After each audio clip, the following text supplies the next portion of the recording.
এর পেটে ছেলে হবে না মেয়ে হবে, কৃষ্ণের ছেলে। অভিশাপ দিয়ে দিল, ওর পেটে যা হবে শুল, তা দিয়ে তোদের এই যদুবংশ ধ্বংস হয়ে যাবে। কৃষ্ণ দেখছেন, পাটা গুটিয়ে বসো, কৃষ্ণ দেখছেন যে চতুর্বংশ 56 কোটি যদুবংশ শেষ। ভগবানের জীবনে যে দুঃখ লাঞ্ছনা, তা যদি আপনি আমি একটু সামনে আনি, আমাদের দুঃখের জন্য আমরা খুব হাওয়াহাওয়ি করব না। মহাপ্রভুর কথা দেখুন, শিশুকালে পিতা হারালো মহাপ্রভু, আমাদের চৈতন্য মহাপ্রভু। 7টা বোন মারা গিয়েছিল মহাপ্রভুর আগে। যাকে পিতার ন্যায় কোলে উঠে আদর পেত, সেই বিশ্বরূপ বড় ভাই 18 বছর বয়সে সন্ন্যাস নিল। মা বিধবা হলো। প্রথম স্ত্রী লক্ষ্মীপ্রিয়া মারা গেল, সে সর্পঘাতে শোকে হোক মারা গেল। এরপর বিষ্ণুপ্রিয়ার সাথে সুখ সইল না, গর্ভধারিণী সচিমাকে ত্যাগ করে সারা জীবন মহাপ্রভু কেঁদেছে। আমায় বলতে পারেন এই দুঃখের কাছে আমাদের দুঃখ কত ভারী কিনা? এখন দুঃখ ভগবান এসে লীলাতে দেখাচ্ছেন, দুঃখ তাদের জীবনেও। সাধু সন্তদের জীবনে তো দুঃখের শেষ নেই। আমি আপনাদের কাছে হাত জোড় করে একটা অনুরোধ করে রাখি, কখনো কাউকে বলবেন না তুমি ভক্তি পথে চলো, তুমি ভজন সাধন করো, তো তোমার বউ মরে কেন, তোমার অমুক হয় কেন, রোগ হয় কেন, এই বলবেন। ঠাকুর রামকৃষ্ণের গলায় ক্যান্সার, আঙুল তুলে বলবেন ঠাকুর তুমি পরমহংস, তুমি অবতার, তোমার গলায় ক্যান্সার কেন? এ প্রশ্ন করবেন কেউ ঠাকুর রামকৃষ্ণকে পেলে? তো মানুষকে বলেন কেন এই কথা? এত হরি হরি করো তো তোমার এমন বিপদ হয় কেন, এই হয় কেন, তাই হয় কেন? খবরদার, এখানে লাগাম টেনে ধরবেন। সাধু সন্তদের জীবনে যে অপমান কষ্ট সহ্য করতে হয়েছে, আপনার আমার জীবনের তার 100 1 অংশও নয়। কাউকে জাতীয় কথা কখনো বলবেন না, তোমার এমন হয় কেন। রামকে বলবেন, রঘুপতিকে তোমার কারণে তোমার বাবা মরল কেন, তোমার বউ হরণ হয় কেন, তোমার মা বিধবা হয় কেন? এ কথা তুলবেন রঘুপতি রামচন্দ্রকে পেলে? তুলবেন না, তোলা উচিত নয়। যে যার কর্ম ভোগ করে যাচ্ছে। আর ভগবান বৃন্দাবনে যদি যান কেন, একবার যাবেন রাধানাইকে যান, দেখবেন সব সাধুদের অসুখ। বড় বড় সাধুরা, আমি নাম বলছি না, বড় বড় সাধুরা বড় বড় কঠিন ব্যাধিতে ভুগছে, অথচ সারাটা জীবনের প্রতিটি মুহূর্ত তারা রাধারানীর ভজন করছেন। কিন্তু কিছু মনে করবেন না, আমার মতো অসুর মানুষ আজকে ভালো আছে, সুস্থ আছে। অনেকের এই প্রশ্নের উত্তর আমাদের দিতে হয়, এটা কেন? ভগবান মানে না, নাস্তিক, জগতে ভোগ বিলাস করে যাচ্ছে, তার সুখের শেষ নেই, সে সুস্থতার শেষ নেই। সারা জীবন বৃন্দাবনে ভজন করে আজকে পা দিয়ে চলতে পারছে না, আজকে তার এই ব্যাধি কেন? উত্তর কি এসেছে জানেন? ভগবান বলছে, যে আমার হয়, যে আমার চরণে সব সমর্পণ করে, তার অনন্ত কাল ধরে যাতে কর্মভোগ না করতে হয়, তাই অনন্তকালের কর্মটা এই জন্মেই ভুগিয়ে নিয়ে তাকে আমার কাছে নিয়ে আসি, যাতে আর তাকে না আসতে হয়। এই জন্মেই তাকে অনন্ত জন্মের কর্মফল ভোগ করে আমার কাছে নিয়ে আসি, যাতে পুনরায় তাকে আর এই কর্মফল ভোগ করতে না আসতে হয়। আর আপনি বলবেন তুমি হরি হরি করো তো তোমার এই হয় কেন? খবরদার, এটি ভক্তের প্রতি ভগবানের কৃপা। তোমার মন্দিরে যেতে গিয়ে মন্দিরে গিয়েই হলো কেন? এর উত্তর কি হলো কেন জানেন? ঠাকুর বলতেন, ওরে ভগবানের পথে যেতে গেলে যেখানে একটা পা কেটে বাদ যাওয়ার কথা, সেখানে একটা আঙুল কেটে যায় রে। তার তো করুণা আছে, তার দিকে যাচ্ছে, এটা হয়। বরঞ্চ এটা মনে করুন, এর থেকে বড় কিছু হতো আমার জীবনে, তিনি করুণাময়, কৃপা করে তিনি এইটুকু দিয়ে আমাকে করুণা করেছেন। তবে কর্মফল এড়াতে পারবেন না, ভুগতেই হবে। যার যার কর্ম, এইটা কিন্তু ওই চন্দনের মতো ঘষে, চন্দন কাঠের মতো ঘষে শেষ করা যাবে না। আরে শ্যামাচরণ লাহিড়ী, এই পশ্চিম বাংলার তিনি ত্রিকালজ্ঞ যোগী, মহাযোগীরাজ শ্যামাচরণ লাহিড়ীর নাম শুনেছেন যারা যোগ ধর্ম অবলম্বন করে জানেন। উনি ওনার শিষ্য নিয়ে যাচ্ছেন, একটা নূতন কাপড় কাঁধ থেকে বলছে কাপড়টা 2 টুকরো কর। বলি নূতন কাপড় ছিঁড়বো কেন গুরুদেব? বলে যা বলছি তাই কর। কাপড়টা ছিঁড়ে কাঁধে রেখেছে, একটা বড় বিল্ডিং এর তলে দাঁড়িয়েছেন উনি। 2 মিনিট দাঁড়ানোর পর ওপর থেকে একটা ইট এসে পড়লো, ওনার পা অনেকটা চিড়ে গেল। বললো ওই কাপড় দিয়ে এবার বাদ। ত্রিকালজ্ঞ যোগী শ্যামাচরণ লাহিড়ী শিষ্য বাদতে বাদতে বলছেন, আপনি জানতেন যে আপনার ইট পড়বে, পা কাটবে, এই জন্য 2 মিনিট দাঁড়ালেন, সেই আঘাত নিলেন, আর আমারে কাপড় আগে বাঁধার জন্য চিত্তে বলেছেন। এড়িয়ে তো যেতে পারতেন, কেন গেলেন না? সব যখন জানেন তো এড়িয়ে তো এই আঘাত থেকে বাঁচতে পারতেন। বলেন পারতাম হয়তো, কিন্তু ওই কর্মফল ভোগের জন্য আবার জন্ম নিতে হতো আমায়, ওই আঘাত আমাকে কর্মফলে নিতেই হতো। তাই ভাবলাম কর্মফলটা এই জন্মেই যখন সুযোগ এসে সামনে ভোগ করে নিয়ে ক্ষয় করি। কর্মফল ছাড়বে না আমাদের। এই জন্য জগতে অনুরোধ করব, কর্মটা যেন অন্যের ক্ষতির কারণ না হয়, কর্মটা যেন অন্যের চোখের জল না ফেলি আমি। শতগুণ কিন্তু খেসারত দিতে হবে, শতগুণ পরিশোধ দিতে হবে। কাউকে কাঁদালে আপনাকে কাঁদতে হবে, এটা পাথরে লিখে রাখুন। কাউকে অপমান করলে একদিন সেই অপমান আপনাকে পিছনে টেনে ধরবে, এটা লিখে রাখুন। এই জন্য কর্মটা যেন জীবের হিতের কারণে হয়। হোক শত্রু, আমি তার মুখ না দেখি, ক্ষতি নেই।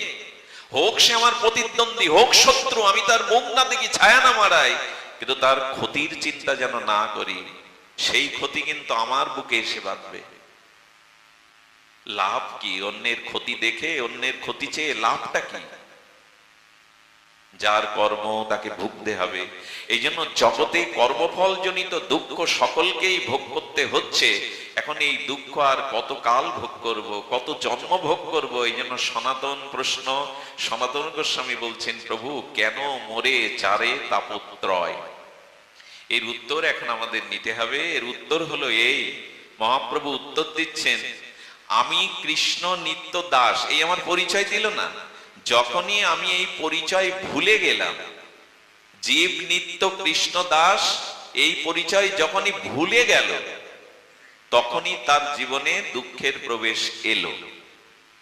ভালো করে দেখুন, লক্ষ্য করুন, জীব নিত্য কৃষ্ণ দাস ইহা ভুলি গেলা, মায়া পিচাসী তার গলেতে বান্দিলা। যেই ভুলে গেলাম আমি কৃষ্ণের নিত্য দাস, সেই এই দুঃখ ত্রিতাপ আমাকে আক্রান্ত করলো। ভগবানের দাস আমি, ভগবানের, আচ্ছা দাসের কর্তব্য কি? প্রভুর হাতের কর্তব্য কি? হাত যদি বলে দেহ আমি তোমার কাজে লাগবো না, পা যদি বলে দেহ আমি তোমার জন্য এক পাও চলবো না, বলে কি পা হাত কখনো? বরঞ্চ এরা অংশী, এই হাত পা অংশ, অংশীর সেবা করে, দেহের সেবা করে। এই জন্য শাস্ত্র বলছেন দাসের কর্তব্য প্রভুর সেবা করা, অংশের কর্তব্য অংশীর সেবা করা। তো জীব নিত্য কৃষ্ণ দাস ইহা ভুলি গেলা, এটা একটু আমাদের আঞ্চলিক ভাষায় বলছেন যে জীব নিত্য কৃষ্ণ দাস ইহা ভুলি গেলা, মায়া পিচাসী তার গলেতে বান্দিল। আর একটা অপূর্ব সংবাদ হলো, ভগবান জীবনে কাউকে দুঃখ দেন না। দুঃখ পাই কেন? মায়া আমাদের দুঃখ দেয়। কে দুঃখ দেয়? ভগবান না। আবার বলি, দুঃখ দেয় মায়া। কৃষ্ণ ভুলি যেই জীব অনাদি বহির্মুখ, এ কথা কার না জানা? কৃষ্ণ ভুলি যেই জীব অনাদি বহির্মুখ, অতএব মায়া তারে দেয় সংসার দুঃখ। দুঃখ কে দিচ্ছে? মায়া, কৃষ্ণ না।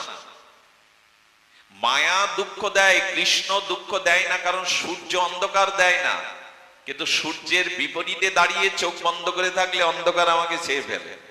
সূর্যের দিকে তাকাবেন না, চোখ বন্ধ করুন, অন্ধকার ছাড়া আলো দেখতে পাবেন। তো যেই আমি বহির্মুখ হয়ে গেলাম, কৃষ্ণমুখী থেকে এই সংসারের ভোগ বিমুখী হয়ে গেলাম, বহিরঙ্গমুখী হয়ে গেলাম, তখনই সেই পথ দিয়ে দুঃখ জীবনে ধরল। আচ্ছা, একটা প্রশ্নের একটু দেখুন তো, কাপড়ে ময়লা লাগে কেন? এই প্রশ্নের উত্তর কি? দুঃখ আমার জীবনে এলো কেন? কাপড়ে ময়লা লাগলে কি করি আমরা? ধুয়ে ফেলি তো, পরিষ্কার করে ফেলি। পরিষ্কার করে ফেলে আবার কি চাই যে আবার ময়লা লাগুক? কিন্তু লাগে কিনা? বারবার কাচতে হয় কিনা? আসলে আমার মনে হয় কাপড়ে ময়লা লাগলে তা পরিষ্কার করতে হয়, বারবার করতে হয়। এর আগে জানা ভালো যে আসলে ময়লাটা কোথা থেকে লাগছে। ময়লা কোথা থেকে লাগছে এটা যদি এড়ানো যায়, তাহলে আর কাঁচা লাগবে কি? কাপড় ময়লা হবে কি? দুঃখটা কোথা থেকে জন্মাচ্ছে, কোথা থেকে আসছে, এটা যদি আটকাতে পারেন, তাহলে আর দুঃখ আপনার জীবনে আসবে কি? আচ্ছা, চোর চুরি করে নিয়ে গেল, এ দোষ কার? চোর কোথা থেকে এলো, কোন পথ দিয়ে ঢুকলো, কে তাকে পাঠালো, হ্যাঁ, কে কখন চুরি করলো, এই সব জেনে লাভ কি? আসলে চোরের দিকে না তাকিয়ে আপনি দেখুন যে আপনার ঘরের খবর কে তাকে জানালো। আপনি অসাবধান কেন ছিলেন, আপনি গ্রিলের তালাটা দিতে ভুলে গেছেন, আপনার ঘরের খবর চোরকে কে দিলে এটা জানা উচিত না চোরের জানা উচিত? চোরের পরিচয় কি, চোর কেন চুরি করলো, কোনটা জানা উচিত? চোরের দিকে দৃষ্টি না দিয়ে জানা উচিত যে আমার ঘরের খবর চোরকে কে জানালো, আর আমার অসাবধানতাটা ছিল আমি গ্রিলে তালাটা মারিনি, আমি অমুক জিনিসটা সাবধানে রাখিনি। কিন্তু দোষ আমরা দিয়ে দেই চোরের, কিন্তু নিজের অসাবধানতাটা। তেমনি দুঃখ আমার জীবনে এলো কেন, এই প্রশ্নের উত্তর খুঁজতে গেলে দেখতে হবে আসলে দুঃখকে আমি আহ্বান করে আনলাম কিনা। দুঃখের দোষ না আমার দোষ? দুঃখ আমার জীবনে এলে এটা কার দোষ? দুঃখের। চোর চুরি করে নিয়ে গেল, এটা চোরের দোষ না আমার দোষ? আমি সতর্ক, আমি জেগে ছিলাম না, আমার কোথাও দুর্বলতা ছিল, আমার খবরটা অন্য কেউ তাকে জানিয়েছে যে আমার ঘরে এই আছে, এই দুর্বলতার কারণে চোর চুরি করলো। তেমন দুঃখ আমার জীবনে আসলো, এজন্য অন্য কারো দোষ নয়।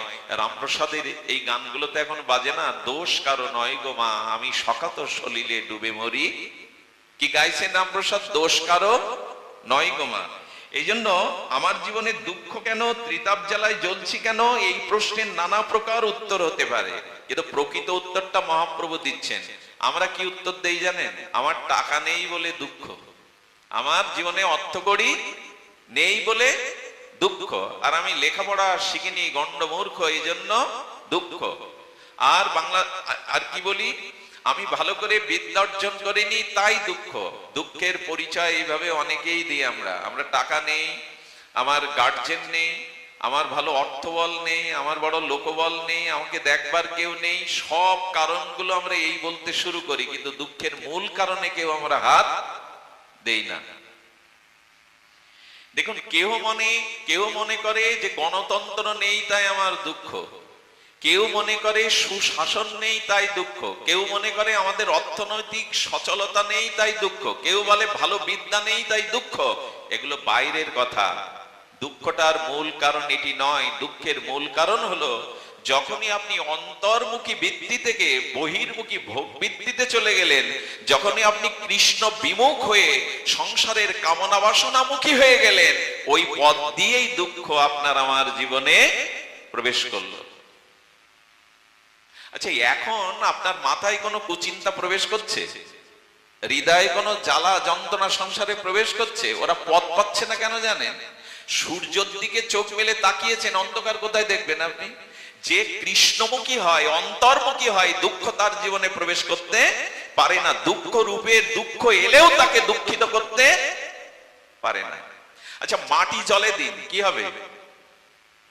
জলের মধ্যে প্রবেশ করে মাটির ডেলা থাকবে, অস্তিত্ব থাকবে? এর পাথর 100 বছর দেন, পাথরে জল ঢুকবে? পাথর গলে যাবে? এই ক্ষমতা জলের নাই।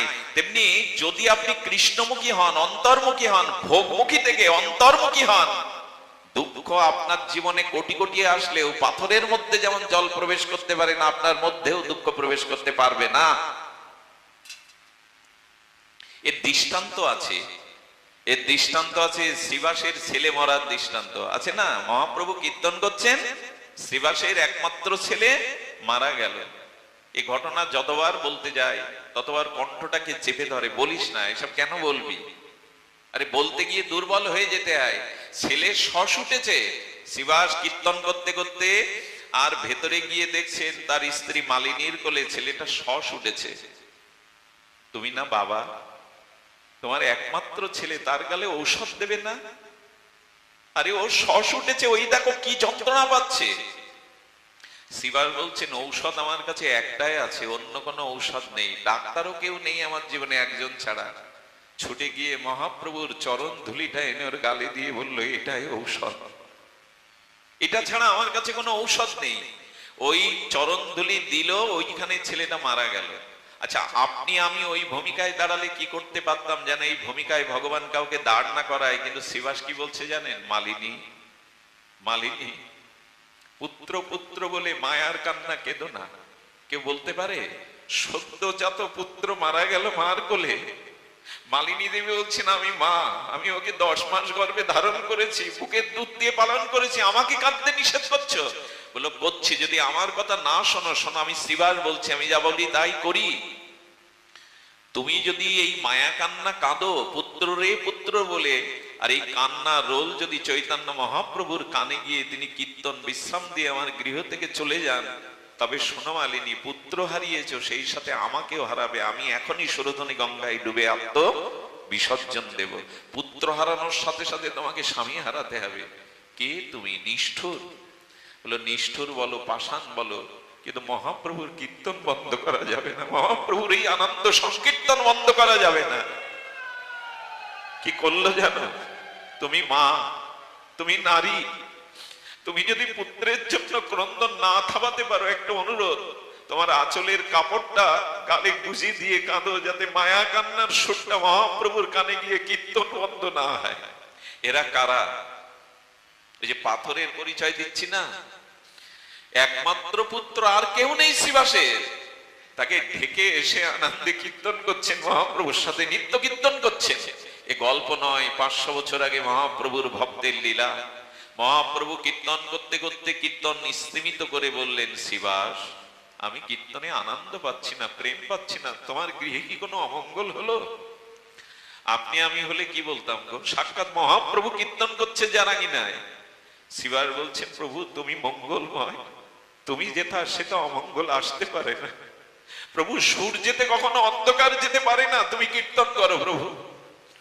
প্রভুর সুখের জন্য কত বড় আত্মত্যাগ, এ শুধু শুনে যাব, কোনো আত্মত্যাগ আমাদের জীবনে থাকবে না, এত বড় ত্যাগ সম্ভব না আমাদের। আমরা মায়াবদ্ধ সংসারী জীব, কিন্তু কিছু তো ত্যাগ থাকতে হবে। কিছু ত্যাগ বলছি কেন জানেন? বাড়িতে অফিস থেকে ব্যবসায়ী গিয়ে 2 ঘন্টা টিভি দেখেন, অনুরোধ করব 1 ঘন্টা একটু জপে বসুন না। এইটুকু ত্যাগ করতে পারবেন না ভগবানের জন্য, আনন্দ দেওয়ার জন্য? এইটুকু পারবেন না? আপনি হিসাবের খাতা কত দেখেন, দেখুন আপনার হিসাবের খাতা, একটা গীতার 2টো শ্লোক 10 মিনিটে পড়তে পারবেন না। এইটুকু তো করুন। এইটুকু ত্যাগ তো আমাদের জীবনে আসুক, নাই পরিচয় দেব কি? ছেলে মেয়ে পরীক্ষায় অকৃতকার্য হলে বাবা মার সামনে দাঁড়াতে পারে না। বাবা মা কত কষ্ট করে তাকে প্রাইভেট টিউশনি দিয়ে এই বাচ্চাটাকে পরীক্ষায় পাশ করাবার চেষ্টা করে, ফেল করলে বাবা মার দিকে যেমন তাকানো যায় না, গোবিন্দ বললেন, আমিও তো পাঠিয়েছিলাম তোমার আমার ভজন করার জন্য, ভজন না করে যেদিন ফিরে আসবে আমি তোমার দিকে কি করে তাকাবো? তুমিও বা আমার দিকে কি করে তাকাবে বলো তো? কি করে পরিচয় দেবে যে আমি এসেছিলাম তোমার ভজন করতে পারিনি? অন্তত তো গিয়ে বলবেন, চেষ্টা করেছি প্রভু, তোমার সাধু সঙ্গ, হরি কথা, হরি নাম, এগুলো তো করেছি, কিছুটা করেছি প্রভু, এই পরিচয়টা যেন একটু দিতে পারেন। এই জন্য সঙ্গে আসুন, হরি নাম হরি কথা, একটু ভজন জীবনে আঙ্গিক অঙ্গ করুন। কারণ অংশীর উচিত হলো অংশের সেবা করা, দাসের কাজ হলো প্রভুর সেবা করা। আমরা কৃষ্ণ দাস, এই পরিচয় ভুলে গেছি। শ্রীবাস বলছে, প্রভু তুমি মঙ্গলময়। প্রভু বারবার বারবার ভক্তদের বলছে, বলো না আমি কীর্তনে আনন্দ প্রেম কেন পাচ্ছি না? রাত্র তীব্রহরে এক ভক্ত প্রভুর এই কষ্ট সহ্য না করতে বলছে, প্রভু গো, শ্রীবাসের একমাত্র ছেলে রাতের প্রথম প্রহরে মারা গেছে, ঢাকা আছে ঘরে। মালিনী দেবী সেই মৃতপুত্রকে এনে মহাপ্রভুর চরণে দিয়ে বললেন, প্রভু আমার খোকাকে আমার কোলে ফিরিয়ে দাও, ও ছাড়া যে কেউ নেই। মহাপ্রভু একবার ওই মৃত সন্তানের দিকে তাকাচ্ছে, একবার শ্রীবাসের দিকে তাকাচ্ছে। প্রভুর চোখ দিয়ে ঝর্ণার মতো প্রেমাশ্রু বলছে, আর শ্রীবাসের কাঁধে হাত রেখে বলছে, শ্রীবাস কীর্তনকে এত ভালোবাসো, ভগবানকে এত ভালোবাসো, নিজের মরা পুত্র ঢেকে এসে কীর্তন বন্ধ হবে বলে তুমি জানাতে দাওনি? কারা তোমরা? তোমাদের এই দৃষ্টান্ত জগতে দ্বিতীয় আর নাই। এই সব ভক্তদের ছেড়েও মহাপ্রভু সন্ন্যাস নিয়েছিলেন আমাদের মতো এই জড় তিতাবদগ্ধিত জীবকে কল্যাণ কৃষ্ণ প্রেম দেবে বলে। সুধীবৃন্দ, এই শ্রীবাসকে সেদিন জড়িয়ে ধরে তার পুত্রের মধ্যে প্রাণ এনে বলেছিল, তোমার পিতামাতা ফিরে আসতে বলছে, তুমি ফিরতে চাও? বলে, প্রভু ওদের বলে দিন, ওদের আমি চিনি না, ওদের আমি জানি না, আমি তোমার চরণে প্রেমানন্দে আছি, এই মর জগতে আমি আর ফিরে আসতে চাই না, ওদের বলে দিন। অনেক কথাই সেখানে ওই আত্মাকে সংযোজন করে বলেছিল। শেষে মালিনী দেবী বলল, ও যদি আনন্দেই থাকে তোমার চরণে, ওকে আমি আর ফেরত চাই না। কিন্তু এই ত্যাগের মূল্য কি দিল জানেন নিতাই চৈতন্য? মালিনী দেবীর 2 কোলে গিয়ে বসে বলছেন, এক পুত্র হারিয়েছ, আজ থেকে আমি নিতাই তোমার 2 পুত্র হলাম। মা, আজ থেকে আমরা 2 জন তোমার পুত্র হলাম। কতটা ত্যাগ করেছি যে ভগবান কোলে এসে বসে পরিচয় দেবে আমি তোমার পুত্র। আছে এটা মুখে বললেন না কাজেও করলেন? বলে কাজে করলেন। নিতাই মাঝে মাঝে বৃদ্ধা মালিনী দেবীর কোলে যখন বসতেন মামা বলে, এই বৃদ্ধ মালিনী দেবীর স্তন থেকে দুগ্ধ খরিত হয়ে বুক ভিজে যেত, কাপড় ভিজে যেত। এটা আমাদের মতো অভিনয় না। নিতাই যাকে মা বলে, গৌর যাকে মা বলে, সে সত্যিকারের মা হয়। তার স্তন দিয়ে দুগ্ধ ভিজে যেত। মাঝে মাঝে স্তন পান করতেন নিতাই চাঁদ। অবধূত অদ্ভুত তার চরিত্র।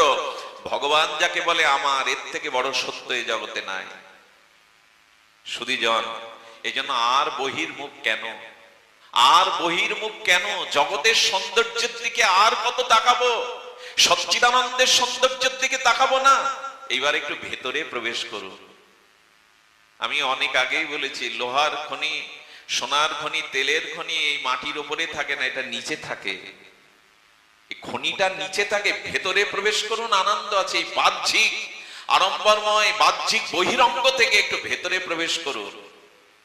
কাল এখানে নাম হবে, কত বড় বড় দল আমার দাদারা আনেন এই গ্রামে, তাদের নাম হবে। কিন্তু এক দল দেখবেন ওই যেখানে বাজার বসেছে, মনোহারি দোকান, ওখানেই ভিড় করবে, ওইখানেই ভিড় করবে, গল্প করবে, মোবাইল দেখবে, অথচ নাম।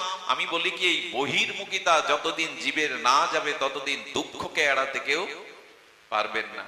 এখানে দয়া করে বাজার ঘাট করতে আসেন না। এখানে ভাজা ভুজি খাওয়ার জন্য, চুরি ফিরি কেনার জন্য জগতে দয়া করে এই ভগবত আসরে আসবেন না, নাম আসরে আসবেন না। ওটা সারা বছর পড়ে আছে, বাড়ি হাট বাজার বেড়ানো চেড়ানো পড়ে আছে। ভগবানের নাম হরিকথা যেদিন শুনতে আসেন সেদিন আর বহির্মুখ দৃষ্টি দিয়েন না। আনন্দবাজারে এসে ভালো প্রসাদ পেলাম না, গালি দিতে দিতে বদনাম করতে করতে, যজ্ঞ করার কি দরকার ছিল?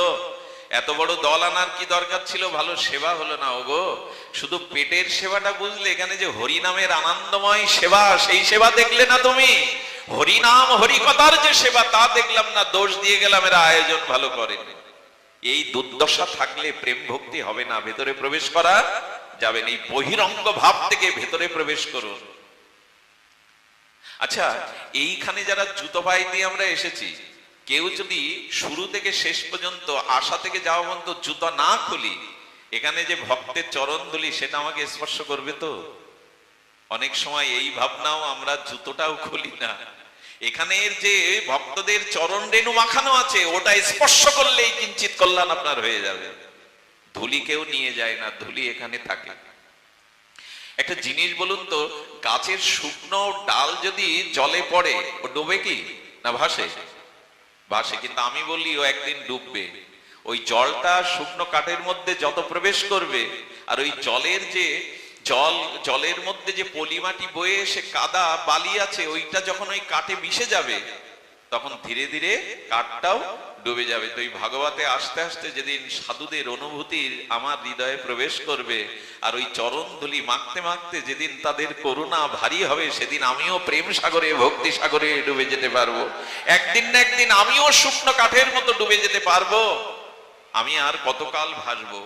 এই জন্য আমরা এই উত্তরে জেনেছি যে কৃষ্ণ ভুলে যাওয়াই জীবনে দুঃখ এলো। আসুন কৃষ্ণকে যেন না ভুলি, ভগবানকে যেন না ভুলে যায়। আমি তাকে ভুলে গেলেও তিনি আমাকে কখনো ভোলেননি।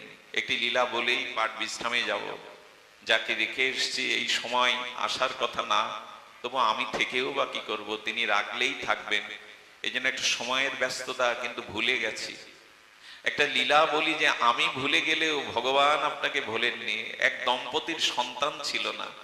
আমার মাঝে মাঝে মনে হয় এখনো অনেক দম্পতিদের সন্তান নাই। আমি বলি কি, এই শূন্যতার জায়গাটা গোপালকে বসান।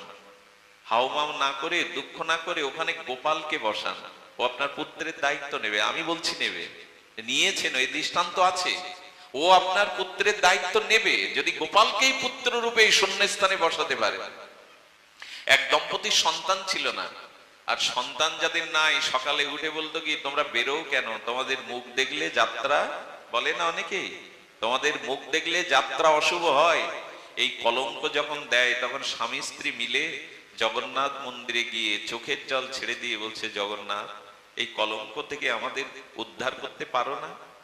এই এই মুখ দেখলে নাকি যাত্রা ভঙ্গ হয়, সবাই আমাদের বলে অমঙ্গলের মুখ, তুমি পারো না, তোমার কৃপা বলে এই কলঙ্ক দূর করতে। তবে শোনো জগন্নাথ, আমাদের এই কলঙ্ক দূর করবার জন্য একটি সন্তান যদি তুমি কৃপা করে আমাদের দাও, আমার বলে দাবি করব না, তোমার চরণ সেবায় তাকে নিবেদন করব, কিন্তু কলঙ্ক দূর করে কৃপা করে। স্বামী স্ত্রী আঁচল পেতে চোখের জলে যখন এমনি করে প্রার্থনা করেছে, জগন্নাথ মঞ্জুর করে দিলেন। 1 বছর পরে সন্তান প্রসব হলো, ফুটফুটে একটা পুতুলের মতো সুকন্যা জন্ম দিলেন, আর কন্যার নাম রাখা হলো পদ্মাবতী, পদ্মাবতী। এই পদ্মাবতী শশীকলার ন্যায় ধীরে ধীরে বেড়ে উঠতে লাগলেন। এই কন্যাকে, আদরণীয় কন্যাকে পেয়ে স্নেহ মমতায় ভুলে গেলেন যে কথা দিয়ে এসেছিলাম, কলঙ্ক হারাতে তুমি যে সন্তান দেবে সে সন্তান তোমার চরণে তোমার সেবায় নিবেদন করব, আমাদের বলে দাবি করব না। আজকে সব ভুলে গেছে, আমরাও ভুলে গেছি। হ্যাঁ, পদ্মাবতীর বয়স তখন ষোড়শী পদ্মাবতী, 16 বছর। একদিন জগন্নাথ মনে করলেন আমাকে দিয়ে আসা কথা ভুলে গেছো, কিন্তু আমি তো ভুলিনি। কি করেছিল জানেন? ভিখারির বেশ ধরেছে জগন্নাথ, কাঁধে একটা ভিক্ষার ঝুলি নিয়ে ভিখারির বেশ ধরে এই ব্রাহ্মণ দম্পতির বাড়ি এসে বলছে, ভিক্ষাং দেহি। আমার মনে হয় ভগবান আমাদেরকে মনে করিয়ে দেওয়ার জন্য ভিখারির বেশ ধরেও দুয়ারে আসে। আমার মাঝে মাঝে মনে হয় আমার মতো কুকুর যারা, কুকুর কি করে? ঘেউ ঘেউ করে না? মালিকের খায়, মালিকের বারান্দায় তাকে ঘেউ ঘেউ করে, মালিক মাঝে মাঝে বিরক্ত হয়ে জুতো ছুঁড়ে মারে, লাঠি ছুঁড়ে মারে। সকালে উঠে দেখে কুকুরটা ডাকছিল, তার কারণ আছে, চোর এসেছিল, ওটা চুরি করে নিয়ে গেছে, আমার ক্ষতি হোক ও চাইনি, তাই ঘেউ ঘেউ করছিল। আমার মতো কুকুররাও আপনাদের দ্বারে কত বছর ধরে ঘেউ ঘেউ করছে, একটু জাগো, একটু ওঠো, একটু ভজন করো, সময় চুরি হয়ে যাচ্ছে, আয়ুটা ফুরিয়ে যাচ্ছে। কিন্তু আমরা এই ঘেউ ঘেউতে কজন জাগি জানি না, তবে জাগা উচিত। এই ঘেউ ঘেউ যে করছে এতে আমাদের কল্যাণের জন্য ডাকছে, কারণ চুরি হয়ে যাচ্ছে, সময় চুরি হয়ে যাচ্ছে, আয়ু চুরি হয়ে যাচ্ছে।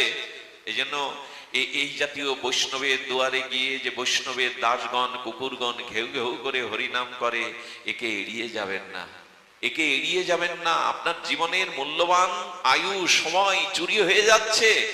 এই জন্য তারা ডাকছে। ভগবান যেন আজ ভিখারির বেশে ধরে বলছেন, ভিক্ষাং দেহি। আর সেই ব্রাহ্মণ দূরে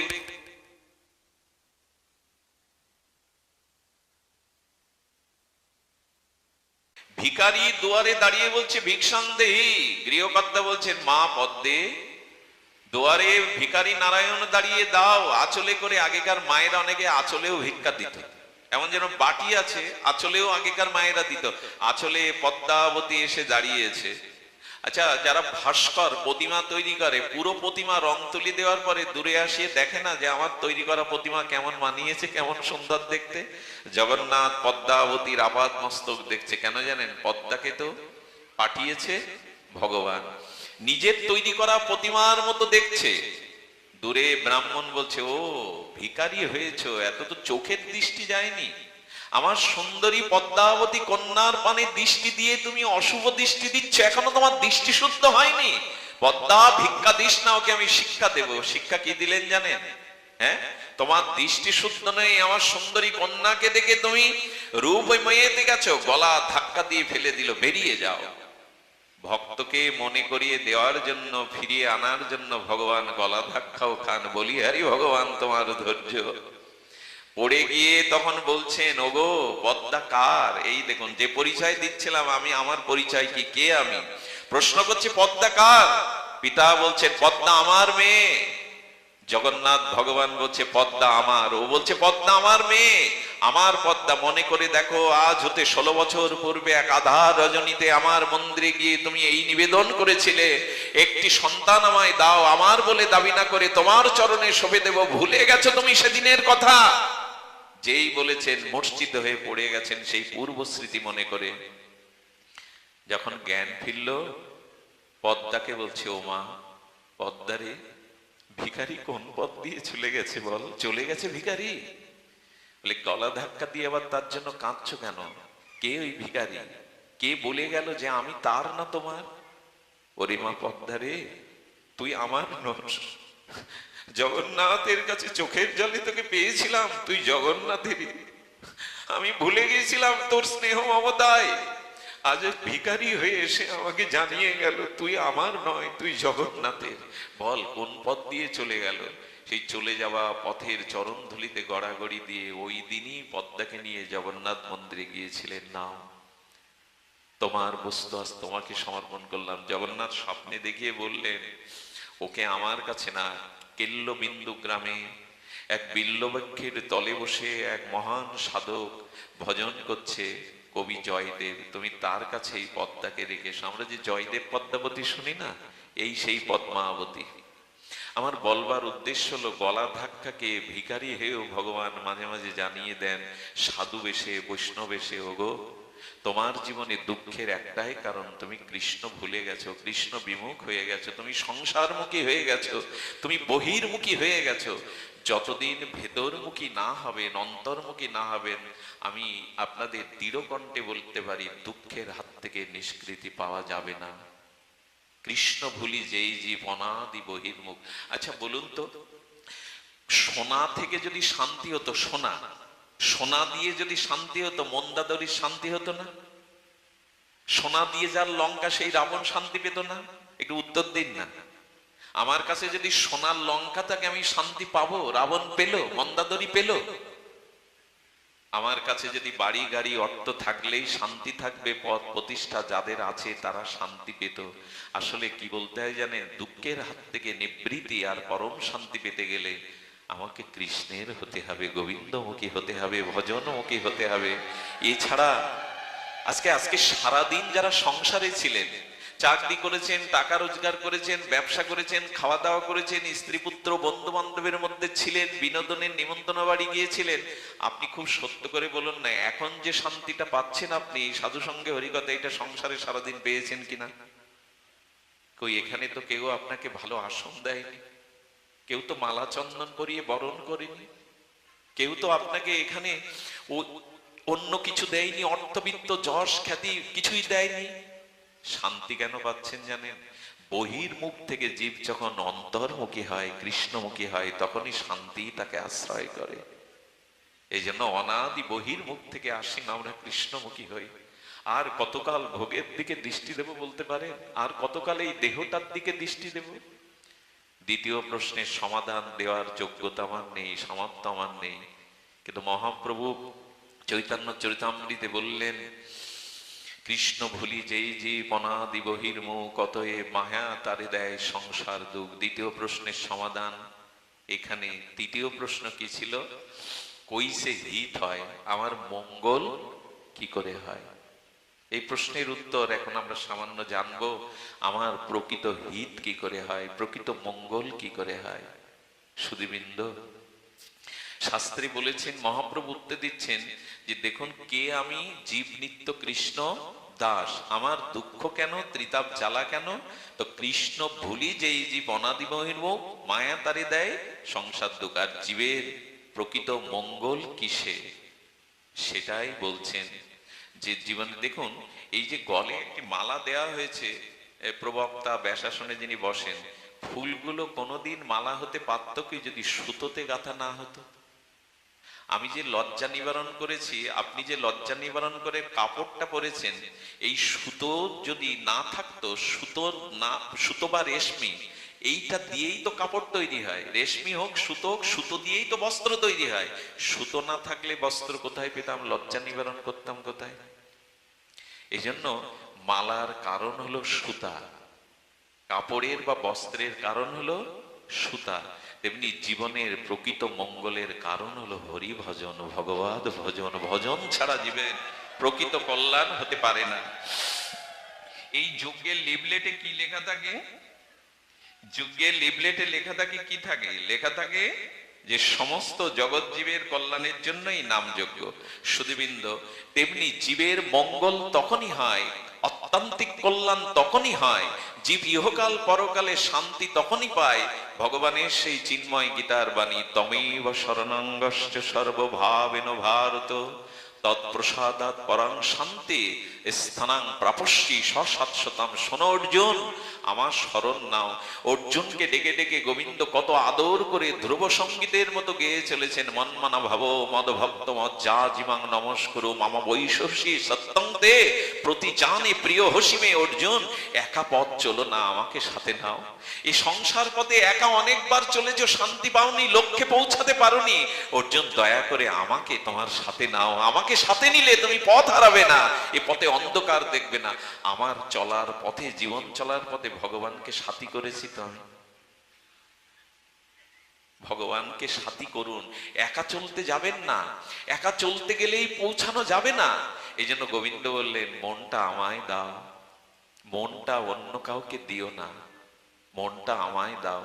যদি দিতে পারো, সুতার কারণে যেমন মালা হয়েছে, মন আমার দেওয়ার কারণেই তোমার মঙ্গল হবে। এই জন্ম মৃত্যু জরা ব্যাধি আর আমি তোমাকে ভোগাবো না, আর এই মৃত্যুময় সংসারে তোমাকে পুনঃ পুনঃ আসা যাওয়া করতে হবে না। আচ্ছা,